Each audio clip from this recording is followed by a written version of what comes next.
Rahim. Assalamu alaikum, ladies and gentlemen. A very good morning uh, to the Ministry of Foreign Affairs. We begin with the roundup of the activities last week.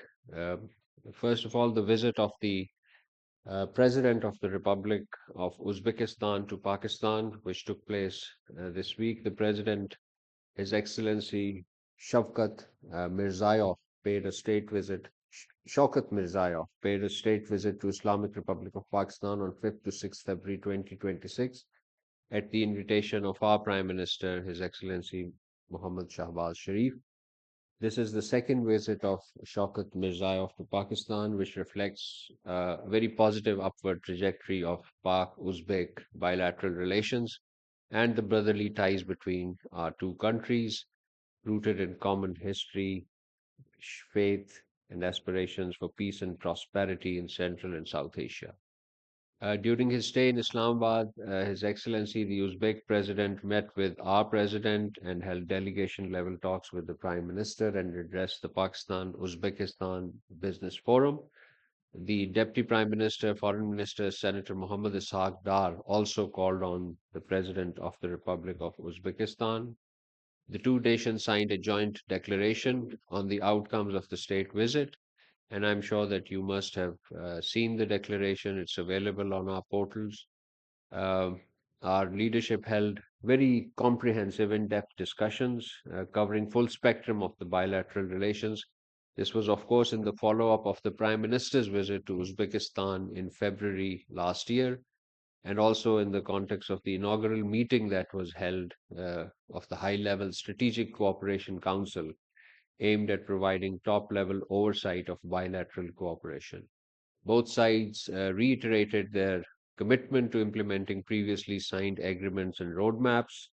Economic cooperation was a key focus. The leadership affirmed their goal of increasing bilateral trade to US 2 billion by 2029, expanding the preferential trade agreement, finalizing a bilateral investment treaty, and enhancing collaboration in sectors such as pharmaceuticals, textiles, agriculture, mineral, and engineering.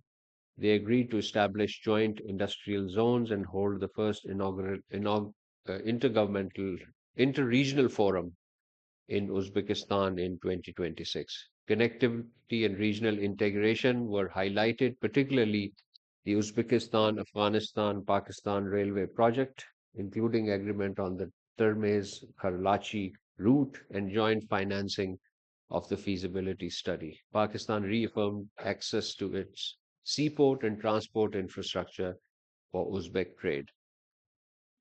Equally importantly, the visit of the President of the Republic of Kazakhstan to Pakistan took place this week. His Excellency Kasem Jomrat Tokayev, the President of the Republic of Kazakhstan, was in Pakistan from 3rd to 4th February. This state visit of the Kazakh president opens a new chapter of cooperation in bilateral relations between the two brotherly countries. The president was accompanied by a high level delegation comprising senior cabinet ministers and high ranking officials. During the visit, President Tokayev met with the President of Pakistan, held talks with the Prime Minister, and addressed the Pakistan Kazakhstan Business Forum.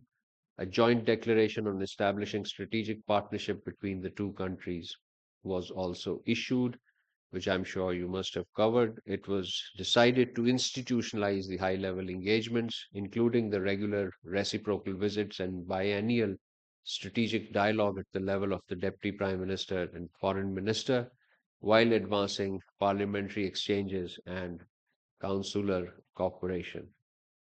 In the security and defense domain, the two sides agreed to strengthen collaboration in counterterrorism, combating organized crime, cyber crimes, drug trafficking, and other emerging threats, and to continue joint military exercises and professional exchanges. Several agreements were signed, including on treaties on extradition, combating crimes, cooperation in UN peacekeeping mission, as well as in the areas of transit trade, customs, financial regulation, agriculture, Economically, the leaders set an ambitious target of increasing bilateral trade to US $1 billion and committed to expanding cooperation in energy, agriculture, textile, finance, technology.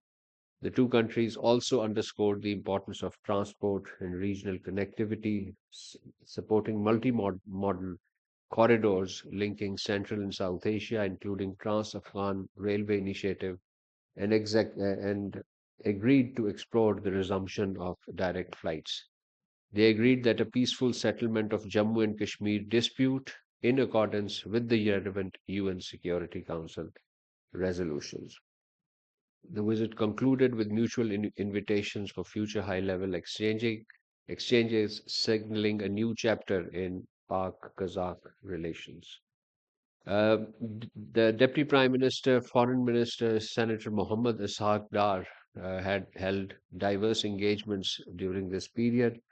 First, he received the representative of the President of Azerbaijan on special assignment, His Excellency Mr. Khalafov, and during this meeting, the Azeri side briefed the Deputy Prime Minister on ongoing and forthcoming initiative under the Azerbaijan's chairmanship of SICA, which is the Conference on Interaction and Confidence Building Measures in Asia. The DPM also received Sham Nimul, Minister of Commerce of the Kingdom of Cambodia. Both sides reaffirmed their mutual desire to collaborate closely in strengthening the bilateral partnerships, particularly in the domain of economy, trade, and investments under the purview of the Pakistan-Cambodia Joint Trade Committee. The the Deputy Prime Minister also held telephone exchanges.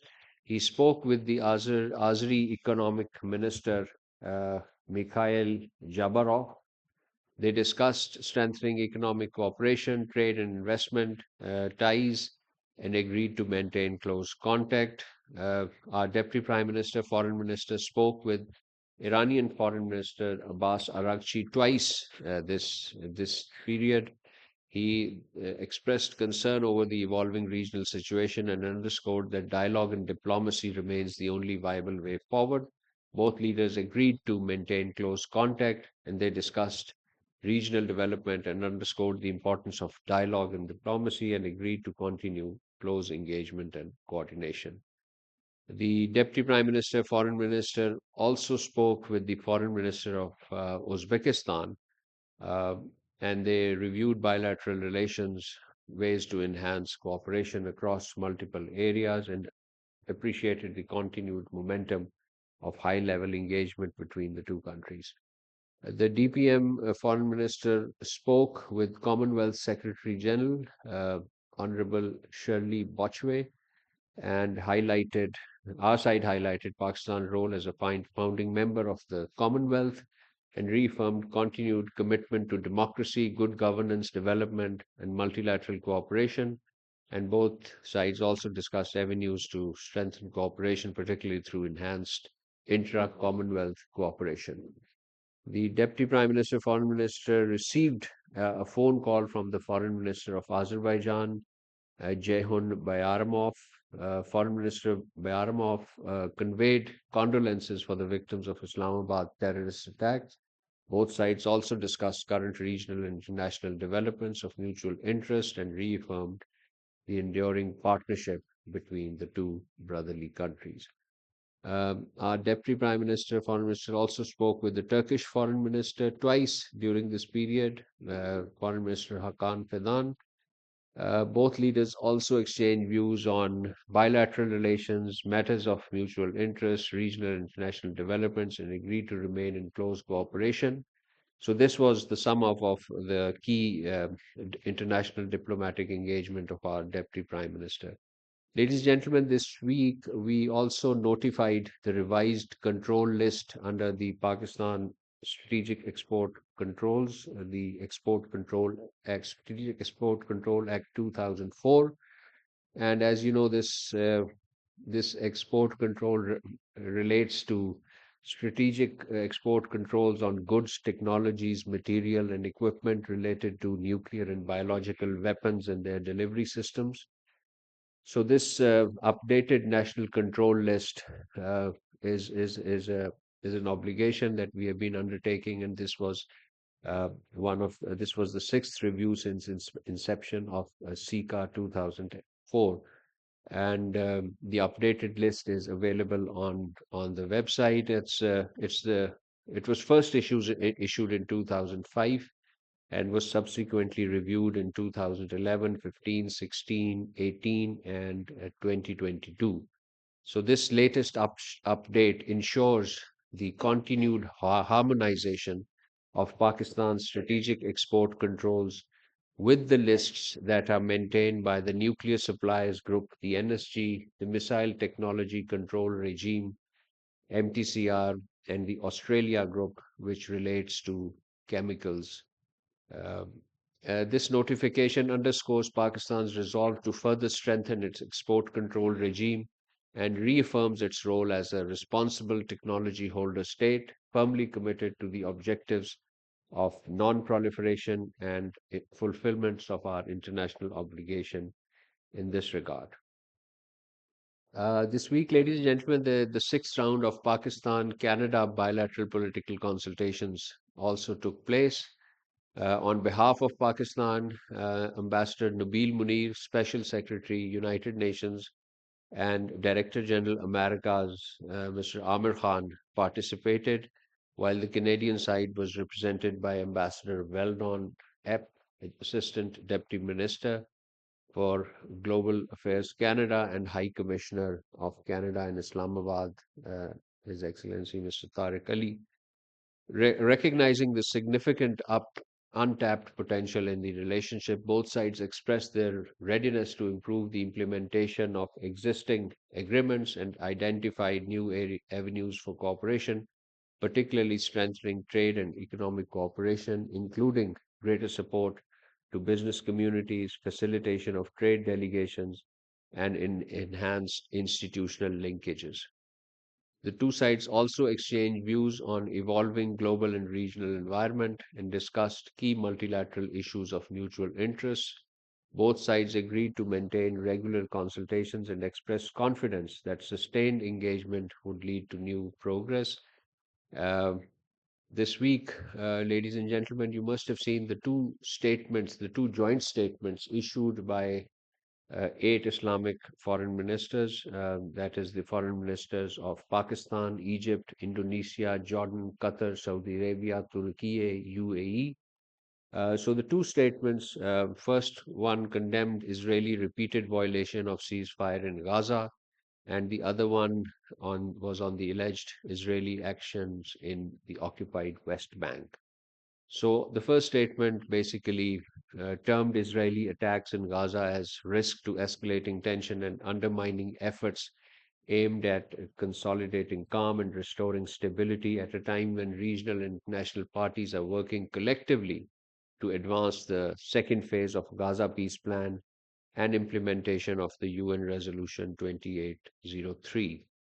And in the second statement, ladies and gentlemen, the foreign ministers condemned Israeli decisions and measures aimed at imposing unlawful Israeli sovereignty, entrenching settlement activity, and enforcing a new and illegal administrative reality in the occupied West Bank, thereby accelerating attempts at its illegal annexation and displacement of the people of Palestine.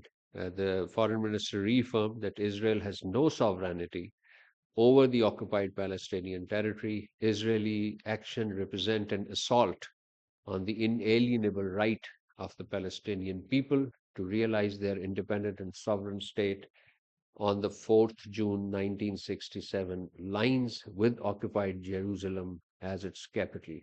Such actions by Israel undermine the ongoing efforts of peace and stability. This week, Pakistan also hosted the informal retreat of D8 commissioners on 5th and 6th February in Lahore. Pakistan hosted this retreat primarily to discuss strengthening the D8 Secretariat and improve its financial and administrative matters ahead of the commencement of the 51st session of the D8 Commissioners and the 12th D8 summit. As you know, the current D8 Secretary General is Ambassador Sohail Mahmood, Foreign Secretary, and it comprises Azerbaijan, Bangladesh, Egypt, Indonesia, Iran, Malaysia, and Nigeria, Turkey, and Pakistan. So Pakistan attaches a lot of importance to D8 process and would remain engaged with it. And finally, ladies and gentlemen, two important visits to Islamabad. First was the Director General UNESCO, Dr. Khalid Al Enani. Director General arrived in Islamabad on an official visit. He called on the Prime Minister and held meeting with the senior government officials to discuss strengthening our strategic cooperation between Pakistan with UNESCO. And this was the very first visit of Dr. El Anani to any country since his election as the new Director General of UNESCO in November 2025. The second visit is that of the investment. The second visit, important visit this week, was the visit of Minister for Investment and Downstream Industry of Indonesia, as well as the Chief Executive Office of Danantara, His Excellency Mr. Rozan Roslani. Uh, the Minister for Investment from Indonesia visited here from 9th to 10th February. This was at the invitation of our Deputy Prime Minister and Foreign Minister. And during the visit, he called on the Prime Minister and as well as the Deputy Prime Minister. The visit underscored the shared resolve of Pakistan and Indonesia to elevate economic engagement and translate leadership level initiatives into tangible outcomes. So this concludes my opening remarks, ladies and gentlemen, and I open the floor for questions.